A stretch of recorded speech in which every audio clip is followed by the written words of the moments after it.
we found my piston like 5 houses down. The rod. We found the connecting rod like 5 houses down. No It just went way. tumbling down the street. What did he say? He was just like I've never seen Thomas at a loss for words, but he was like, oh my gosh. And then of course we run over to the hood, open the hood, and it's just a big ass hole. Damn. Crazy. That's insane. Oh man. So thank you guys. If you guys are tuning in, we're here once again with Joven. We are here at Missing Content once again. And thanks, Joven, for joining me. I appreciate We're just trying to pump out these podcasts over wintertime, getting everybody and everyone. If you guys are local, shoot me a message. Be sure to bring you guys over here. I wasn't sure if I smelled something. But, all right. So, Joven, my boy. Today, we were kind of going down memory lane here. Mm-hmm. And biggest thing, we're growing up and finding time here and there, stuff like that. But we've achieved so much. And it's kind of hard. I was thinking about this the other day, where everything has a golden age era, silver age, bronze age, like the most technical time, best time in their life, good times, memories, all that good stuff. What would you consider would be, I guess, the golden age for us growing up? Because, I mean, we've been around for quite some time. Yeah, and, I mean, let me know what you guys think. Like, the golden age could be something as, I mean, we were making minimum wage. We were broke kids having these cars, but we were having the most fun with them. Whereas now we're making all this money and stuff like that. We have cool stuff. We've accomplished so much. But would you consider being older and everything that you have now a new golden age? Or would you say when you were younger, working, trying to just have simple stuff, it was a simpler time, I guess? I think they both have their place. Like, they both have their, like, you know, golden age vibes. Mm-hmm. It's always fun to look back. And I truly think those were the golden ages, bro. I mean, you had nothing really to worry about other than scraping up money to put into your car. And everybody just had time to be around their boys that did the same. You know, we spent time, helped each other with our builds, went out, raced, went to meets. It was just nothing but fun, you know? There wasn't really any major, for most of us at least, there wasn't any real major responsibility. Other than to just feed yourself and have fun with your car. So that is definitely the golden age of life, you know? But for me personally, I think I'm in the golden age now more than ever. Okay. Because I have children, I have a wife, I have a home, and now I have the opportunity to, like, share these things with them without the hardship.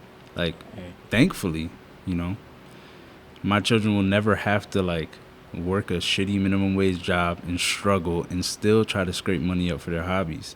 You know, sure, I'm doing my best to teach them the value of working hard and earning things. But when they decide that they want to do something, they'll be able to do it, you know? I don't think there's anything in life that's more important than that. So I'm in my golden age, you know? That's good. And I also feel like it's so hard to say because now, I mean, I remember we were growing up with social media taking off. Mm-hmm. Social media does have a huge impact on how everybody views their lives. They view and try to compare themselves to other people, and they're like, oh man, this guy has this. I got to try and do this to get to that level. Right. Whereas when we were growing up, we weren't posting on Instagram or on Facebook. When we were posting on Instagram and Facebook, I still get like my time hop thing. And it's like, dude, it would just be like going to a Chinese restaurant or something like that. Going to the turnpike. Yeah, that was it. And we weren't trying to do anything. It was like the craziest, most fun time that we've ever had. And I would have to say those are the golden age era for sure. And just like now, like growing up and stuff like that, everything does have its own timeline. Mm-hmm. So I guess I'd have to agree with you on that. And the biggest thing is trying to make time. Like I know we both work. A bunch of us growing up, we literally saw each other like every single day type of thing. I saw these guys more than I saw my parents and my brothers. Literally. And like we're growing apart, but when we do get together, we still can reminisce on the old times, but we can also make new memories as well. Right. And that's what I'm trying to do with this podcast is bring in everybody that I used to hang out with, bring in people that I'm just meeting for the first time, and just reminisce, make new memories, and try to make time for each other. But what would you say is the best way to make time? I guess this can go out to the audience, whereas you're working 40 plus hours, you have wife and kids. Yep. You're trying to make time for yourself, trying to make time for friends that you do have. Well, how do you try and balance everything? Well, it's a famous saying, time costs money and money costs time. So essentially, to sum it up, make more money. You got to make yourself more profitable. The more money you have, the more time you can spend doing other things, you know? Okay. I hear this conversation all the time about a dream job. You know what I mean? People always talk about their dream job. What's your dream job? Yeah. You know, what would you do in life that doesn't feel like work? It makes you feel happy. I don't believe like in a dream job. Your dream job is the job that allows you to make enough money to do what you want to do outside of work. That's for me. I've started to develop a hate for welding. Bro, it's like hard. You get burned a lot. You know what I mean? Like it's brutal sometimes. You're out there in the cold. But I know that this is what I can do to be the most profitable, like in my way. So the more money I make doing what I don't like, the more I can enjoy my life outside of work, you know? Right. So that's just how I do it. Every day I try to make myself more profitable. Picking up new skills, learning from people. You are one person that I know that you don't stop. I'll give you a lot of credit on that. Joven is the type of person that he will do something. He'll learn a new trade, new skill. He'll do a certain job at it, and he'll learn another trait and skill, say like a year or two down the road. That's not to say that, he just got this job or just got this skill, tried it, didn't like it. He actually takes that skill, moves it on to the next job, which I commend you a lot for. Appreciate it, man. And I would have to say it's more like a level up type of thing, where it's like, okay, I know this trade a little bit, and then let me just go on to the next type of level. Right. Let me see how I can improve this skill, just like you're saying, make yourself more profitable, and you are climbing up this ladder. I appreciate that, man. I try my best to. Like, I've done, I think, every job. Yep. That's what I say. Dude, look at his resume. His resume it's ridiculous. Is just like this. Yeah, I mean, military, police. Let's not talk about that. Heavy equipment operations, welding, automotive fab. I've done a lot of different jobs that some people consider careers. Right. I'll even take skills that I know from a job that I did and find a way to apply it doing another job, maybe even an unrelated job, and just make myself more profitable. Try to make as much money as I can, because the more money I make, the more time I have, the less my children have to worry, the less my wife has to worry, and, you know, live a better life. Definitely. So a lot of people that I do see, I mean, I worked a couple jobs, and there are people that are there for years. They can literally stay at one job and just stay at that job for years. For you, and when you start a job, how is your mindset? Do you go into that job and you're like, okay, let me see what's the highest point, like what's the glass ceiling that I can reach at that job? And if I can see what it is, I'm just going to stay at this place for X amount of time, and then I'm moving on, type of thing. Is that how your mind is working, would you say? In a way, yeah, for sure. I definitely evaluate my position in a company or in a field and see just how far this is going to take me, and then make decisions from there. I mean, there are also other factors look, there will always be a job. There will always be money to make.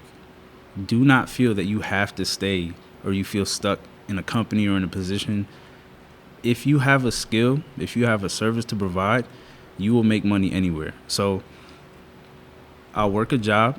I'll see if I like it. See if less so if I like it, but more so how much money am I going to end up making here? Right. Like, how profitable is this going to be for me? When I reach that level to where I feel like I'm not going to grow, or I'm not going to grow as fast as I want to, Okay. I'm out of there. That's It's time to where you find know. another one. Gotcha. Your employer will replace you in a heartbeat, like instantaneously. So don't feel bad about, oh, man, I've only worked here for 3 or 4 months. I don't want to quit. And they'll quit. If you got to make more money somewhere else. Now, that's not saying be a bad employee. Right. Give your best. Do the best that you can. There's nothing wrong with working for a company, working for a business. Work as hard as you can. Learn everything you can. But if it's not benefiting you there anymore in that position, find a position that's more beneficial for you. It's out there. I'm telling you. Definitely. And I feel like a lot of people are kind of stuck in that mindset where it's like, oh, I don't want to be a bad employee, or I think there's room for growth, where a lot of people are kind of like hesitant a lot of times. We're like, oh, well, this is a good job. It has good benefits. I can stay here. But just like you're saying, try to learn how high you can go. Right. Go from there and be like, hey, if I can only make this certain amount, I can only reach this position, I'm better off going somewhere else. Like you said, they're gonna replace you. Oh, in a no minute. matter what. That thing is gonna be right on Indeed a couple hours after. In a minute. Yep. And they're gonna find a candidate that's gonna fit what they need them to do, and they're gonna hire them. The last job I worked before I'm at where I am now, I was there for maybe a month and a half. Okay. This company hired me as a heavy equipment operator. And at the time, I was kind of doing a lot of work for myself, and I didn't really need a job. But my son and I were having a conversation, and he didn't believe that I could run heavy equipment. So I saw this job. I was like, I'm going to show him. So I got this job. Just during conversation with coworkers and stuff, they found out that I was a certified welder. Before you know it, the job's asking me to weld this, weld that, or do this. Before I knew it, I'm doing more welding than heavy equipment operations. And I know what I charge for welding when I'm working independently. Right. Yeah. And it's much higher than the average heavy equipment operator salary. Because at this point, I'm far more beneficial to this company than they are to me. Mm-hmm. I'm out of there. Yeah. Hop on Indeed. Yeah. They're trying to kill two birds, one stone. Oh, 100%. They're like, oh, well, we could just pay him this amount, and Right. he's still doing it. But you're not going to get over on me over my skills, man. I work hard to get the skills that I got and start taking advantage of it, and I'm out of there. Yeah, you got to give your job your best, but you can't let your job take advantage of you. You got to get paid what you're worth. Yep. I like that you say that, because I see a lot of people. I know a lot of smart people, and I'm just looking. I'm like, are you getting paid to do that? Mm-hmm. Like, even though I don't, a lot of people say, oh, that's being greedy, but I don't see it that way. I see it like how you're saying it. Know your worth. It's okay, maybe do it like 1 or 2 times, but it never works out that way. Nope. It's never 1 or 2 times. It's like, let's see how much we can push onto this person. You give a man an inch, he will take a mile on your ass. So you got to get what you're worth, man. Yep. No discounts either. I offer a service. For example, I just gave my boy Tony a quote on some work we about to get done. Oh, he's about to be working on the Evo guys soon. I'm not giving Tony no discount, boy. Like I said, if it's your boy, you got to support him. Mm-hmm. Everybody is so easy to go on a website, go on eBay. They see the price. They're like, okay, buy it now. Send it to the cart. Put expedited shipping or something. But then when it's their friends or family, they expect a handout, a discount, or something. Right. That's not how people stay in business. Nope. You want, like I tell AC all the time, AC, give me a quote. How much is it to tow? Don't think about it like, Right. oh, you're helping me out. Nope. No, I'm trying to support you, and look where he's at now, and Exactly. stuff He's like that. growing. Yeah. Your price is your price. Yep. Never fluctuate on your price. Hourly work is great. It's great to get paid by the hour. Even when you work for yourself, it's good to get paid by the hour. But sometimes it's more beneficial or more profitable to give a general quote, because there are jobs where I know I'm going to come there and I'm going to knock this out in 45 minutes. Right. So I'm going to get a fraction of my hourly charge to load up my truck, load up my equipment, go out there and weld something? Absolutely not. A job I know I'm going to knock out quick, all right, it's going to cost you this. You know? Don't sell yourself short for nobody, because these companies don't. Make it happen. Make more money. But this was more on a serious note of a talk, and this is the kind of talk that I personally like because it's on more of a personal level. We do talk about cars a lot, but we also like to get into the minds of how we're thinking. A lot of times, especially for men, they don't like to really express. We don't like to express fully how we really are, Yep. just because we want to be like a macho man type of thing. But Hardest in the room. that's for another day. But thank you, Joven, for joining me once again. If you guys can, cop a hoodie. We have a couple of them. We're a lot of mediums here. But if you can, like, comment, subscribe, all that good stuff. If you guys are listening on the audio, thank you for listening and have a good night, guys. Yes, sir. Perfect.